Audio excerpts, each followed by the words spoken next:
One thing's for certain this holiday season, with gas prices lower at the pump, it means more people are willing to hit the road this holiday season. In the end, Goldman raised more than $25,000 for the Brain Injury Association of America.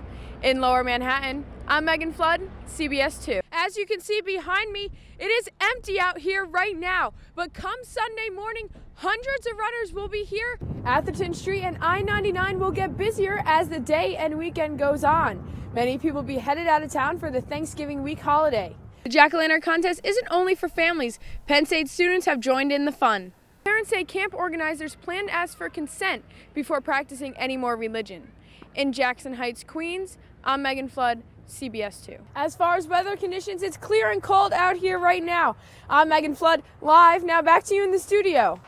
This weekend starts the busy holiday travel season, and in State College, that means thousands of people hitting the road. As Penn State shuts down, students and staff head home for the holiday. See my family, my dog, shower without flip-flops, my bed, my friends. Some students began leaving as early as Wednesday, taking advantage of extra buses.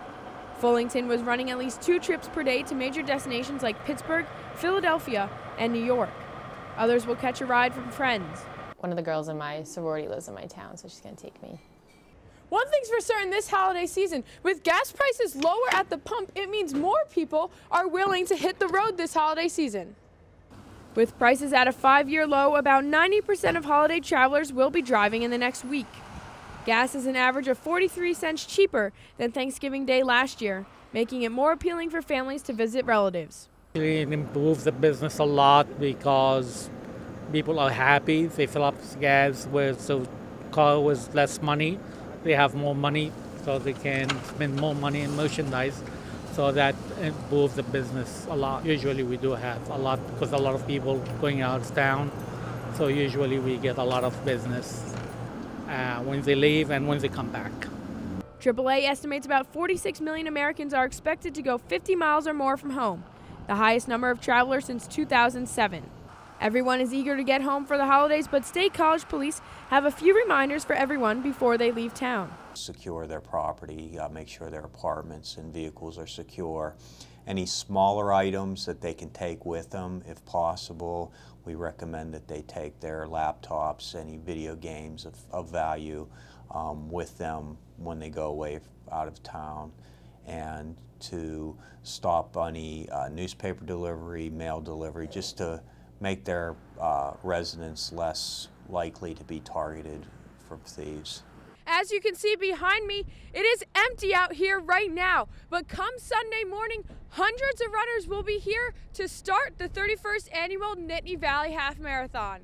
The race is the longest distance race of the year put on by the Nittany Valley Running Club. The No Frills race attracts runners from all over the state. John Wilcock has been the director for 2 years and works with a team of volunteers to plan the race. One of the things that is really nice about the Nittany Valley Half Marathon is that the volunteers that we get come back year after year after year. So I've got a very, very experienced team that I work with. The Half Marathon also benefits Center Volunteers in Medicine, which offers medical and dental care and case management services. We now put $50,000 in our budget, in our annual budget, for the Marathoners for Medicine campaign, and we depend upon that every year.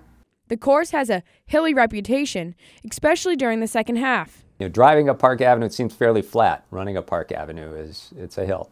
So that last couple of miles is pretty brutal. So you need to at least save some energy for that. Nittany Valley Running Club member Tom Calley is a longtime sponsor and runner in the race. It's a very challenging course. It's a very scenic course.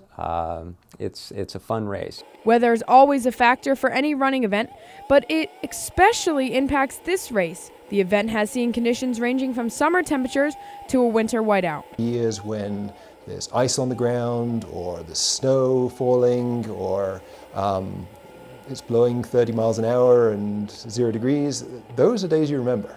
This one really stands out from the scenery, from the weather, from the sort of low-key aspect of running this race. This Sunday's weather expected to be clear and cold, good running conditions. Reporting in State College, I'm Megan Flood for the Center County Report. Just been so consumed with planning and mapping and getting from place to place. When I finally saw the New York City skyline, I was just like, I'm there. She's here.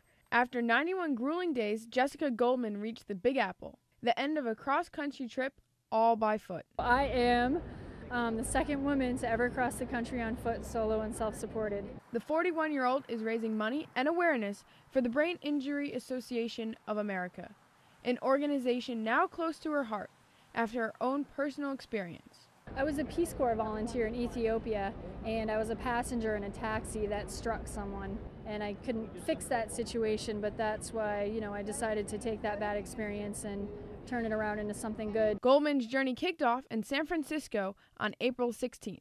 Before reaching New York City, she went through 8 pairs of shoes, dodged bugs, wild animals, treacherous weather, and traffic. I honestly didn't feel safe. It's kind of dangerous out there. You need to pay attention to make sure you can get out of the way if a car is going to be coming. I think it was the second day of my trip. I got hit by a dust devil, a little tornado, and it took my navigation device. So I don't even know. She doesn't know the exact amount, but believes her journey was well over 3,000 miles, far exceeding her initial plan. And not only did she have the weight of the journey on her shoulders, she also had to carry the load of worried parents. I was just a nervous wreck for the last 3 months just waiting for her. Yeah, it's like, sometimes you can't sleep at night. She's very street smart, and the more I thought about it, of all of her dreams, she's never not done them. So I started to just really have faith and trust in her. Goldman's journey ended outside City Hall in Lower Manhattan. Friends and family, all supporters, were there to greet her. It's just inspirational. That's what she really is. And just to be with her for like 2 hours was awesome today. Goldman said she is eager to return to her life as a massage therapist. She has opened her own practice and is eager to get back to her patients. Goldman doesn't have plans to stop running either. I'm registered for a 100-mile race in October, so I guess I have to go home and start training now. Which seems a little crazy, right? In the end, Goldman raised more than $25,000 for the Brain Injury Association of America. In Lower Manhattan, I'm Megan Flood, CBS 2.